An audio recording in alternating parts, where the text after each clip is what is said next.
छत्तीसगढ़ में 2020 से ले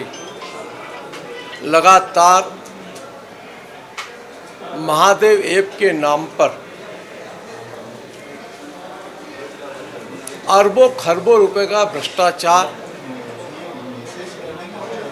अरबों खरबों रुपयों के सट्टों का व्यापार, ऐसे कई बेरोजगार नौजवान, कई किसान जिनके बैंकों के अंदर खाते खुलवा दिए और उसके अंदर आदान प्रदान हुआ करोड़ों अरबों रुपए का, ये सट्टे का फलता फूलता व्यापार छत्तीसगढ़ में, और इसको लेकर के भारतीय जनता पार्टी लगातार आंदोलन के माध्यम से विधानसभा में यह विषय हम उठाते रहें,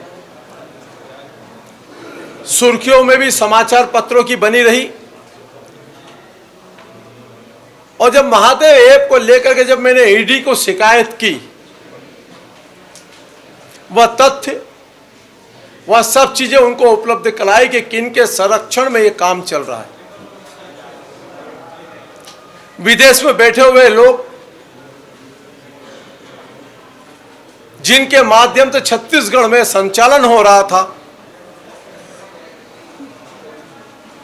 तात्कालीन सरकार उस समय की कांग्रेस पार्टी की सरकार, उसके नेता, उसके अधिकारी उसमें इन्वॉल्वमेंट हैं, जो इसकी करोड़ों रुपए की लेन देन,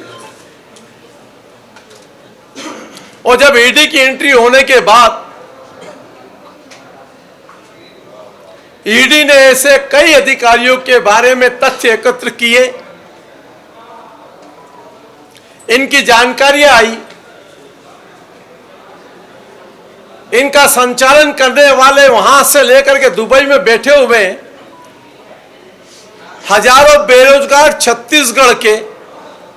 जिनको कांटेक्ट पे ले जाकर के वहां पर उनका संचालन करवा रहे हैं। ये जानकारी होने के बाद भी सरकार ने स्वयं ने कभी संज्ञान में नहीं लिया।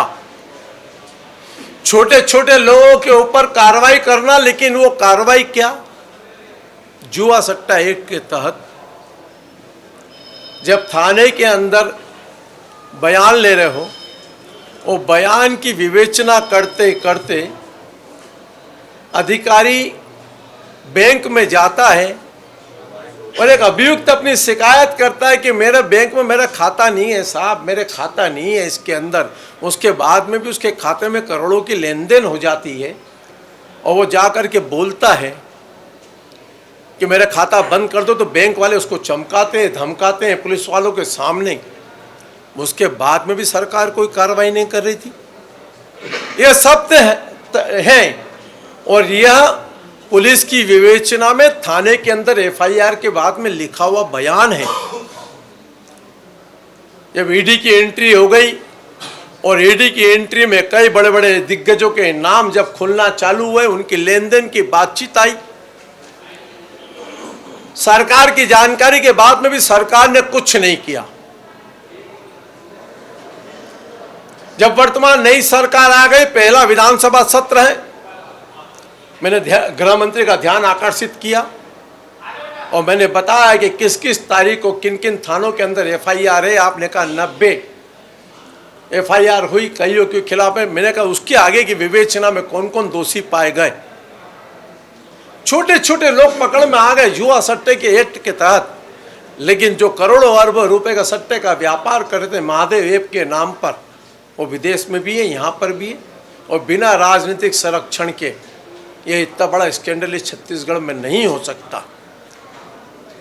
और इसलिए जिन लोगों का उसमें नाम है, या चंद्रभूषण वर्मा जिसने अपने बयान में जिन वरिष्ठ अधिकारियों नेताओं के नाम लिए हैं, ये समाचार पत्रों में खुलेआम छपा है। और मैंने आग्रह किया गृह मंत्री से उसको संज्ञान में लेकर के उन सब के खिलाफ में कार्रवाई करना चाहिए। छत्तीसगढ़ के बेरोजगार नौजवानों को जो गलत दिशा में डालने का काम उस सरकार ने किया है, उसको सही दिशा में लेकर के आना चाहिए। चाहे कोई भी कितना भी मंत्री ने कहा है कि जो भी जितना बड़ा वरिष्ठ अधिकारी कोई भी होगा उसके खिलाफ में कार्रवाई करेंगे। मैंने मंत्री जी से आग्रह किया है, मैं कहा मैं दस्तावेज उपलब्ध करा दूंगा। गृह मंत्री ने विभाग की तरफ से कहा है कि हमें सूचना नहीं मिली, मैंने सूचना की तारीख बता दी,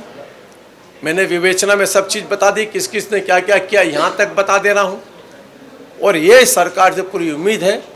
कि ऐसे भ्रष्टतम अधिकारी जो छत्तीसगढ़ को बदनाम करने के लिए छत्तीसगढ़ की राजनीति को दूषित करने का काम कर रहे हैं, उनके खिलाफ में सरकार जरूर कार्रवाई करेगी।